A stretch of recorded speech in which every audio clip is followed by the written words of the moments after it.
എല്ലാവർക്കും ഒരു നല്ല ദിവസം ആശംസിക്കുന്നു. ഇന്ന് ഞാനിവിടെ വെണ്ടയ്ക്കയും സവാളയും വഴുതനങ്ങയും നന്നായിട്ട് കഴുകിയെടുത്ത് അതിനെ അരിഞ്ഞെടുത്തിരിക്കുകയാണ്. ഇതുകൊണ്ട് ഞാനൊരു കിച്ചടി ഉണ്ടാക്കാൻ പോവുകയാണ്. നല്ല ടേസ്റ്റുള്ളൊരു കിച്ചടിയാണ്. എല്ലാവരും ഉണ്ടാക്കി നോക്കുക. ആദ്യം അതിനായിട്ട് ഞാൻ ഒരു ചീനിച്ചട്ടിയിൽ വെളിച്ചെണ്ണ ഒഴിച്ച് അതിലേക്ക് ഈ 3 വെജിറ്റബിളും ഇട്ട് വഴറ്റുകയാണ്.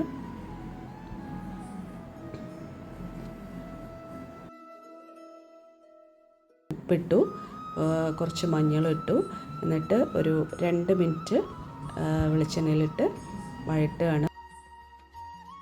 ഒരു 5 മിനിറ്റ് അടച്ചു വെച്ചതിന് ശേഷം വീണ്ടും ഞാനതിനെ നന്നായിട്ട് വഴറ്റിയെടുത്തു. നന്നായിട്ട് വഴണ്ട് അത് ഉടയ്ക്കണം. നന്നായിട്ട് ഉടച്ചു കഴിഞ്ഞാൽ അതിനൊരു യോജിപ്പ് ഉണ്ടാവുള്ളൂ കൂട്ടാൻ വയ്ക്കുമ്പോൾ. അപ്പോൾ അതിനായിട്ട് ഒന്നുകൂടെ ഞാൻ അടച്ചു വയ്ക്കുകയാണ്, വേവ് കുറവായതുകൊണ്ട്. വീണ്ടും ഞാനത് തുറന്നു. അതിനകത്ത് മുളക് പൊടിയും കായപ്പൊടി ഇട്ടു. അതിനുശേഷം നന്നായിട്ട് ഇളക്കുക. മുളക് പൊടി നിങ്ങളുടെ എരിവിനനുസരിച്ചിടാം. അതിനുശേഷം ഞാനത് വാങ്ങിയിട്ട് വേറൊരു പാത്രത്തിൽ വെളിച്ചെണ്ണ ഒഴിച്ച് കടുക് വറക്കാൻ പോവാണ്.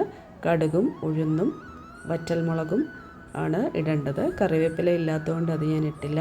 കറിവേപ്പില ഇടാം. ഇവിടെ ഈ കോപ്പർ ബോട്ടം പാത്രം ആയതുകൊണ്ടാണ് ഇത് ഇങ്ങനെ പുക വരുന്നത്.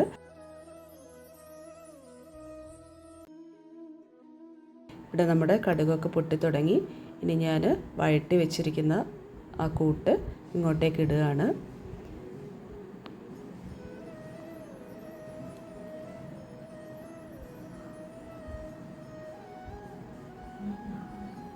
ഗ്യാസ് അതിന് ശേഷം ഓഫ് ചെയ്യാം. അതിനുശേഷം നമുക്ക് നന്നായിട്ട് കടഞ്ഞെടുത്ത തൈര് നമുക്ക് ഒഴിക്കാം. തൈരായിട്ട് ഒഴിച്ചാലും കുഴപ്പമില്ല. ഞാൻ പക്ഷെ നന്നായിട്ട് കടഞ്ഞെടുത്ത 1 കപ്പ് തൈരാണ് ഒഴിക്കാൻ പോകുന്നത്. അപ്പോൾ അത് നന്നായിട്ട് കടഞ്ഞെടുക്കുമ്പോൾ അതിന് വേറൊരു ടേസ്റ്റ് തന്നെയാണ്. അപ്പോൾ ഇവിടെ ഞാൻ ഒരു 3/4 ഗ്ലാസ് തൈര് ഒഴിച്ചു. ഇനി വേണോ നോക്കിയിട്ട് വീണ്ടും ഒഴിക്കാം. ഇത് പോരാ, കുറച്ചുകൂടെ ഒഴിക്കുകയാണ്. ഇപ്പോൾ ടോട്ടൽ ഞാൻ 1 ഗ്ലാസ് തൈര് ഒഴിച്ച് കഴിഞ്ഞു. നല്ല ടേസ്റ്റാണ്. ആ കായത്തിൻ്റെയൊക്കെ ടേസ്റ്റ് നന്നായിട്ട് മുന്നിൽ നിൽക്കണം.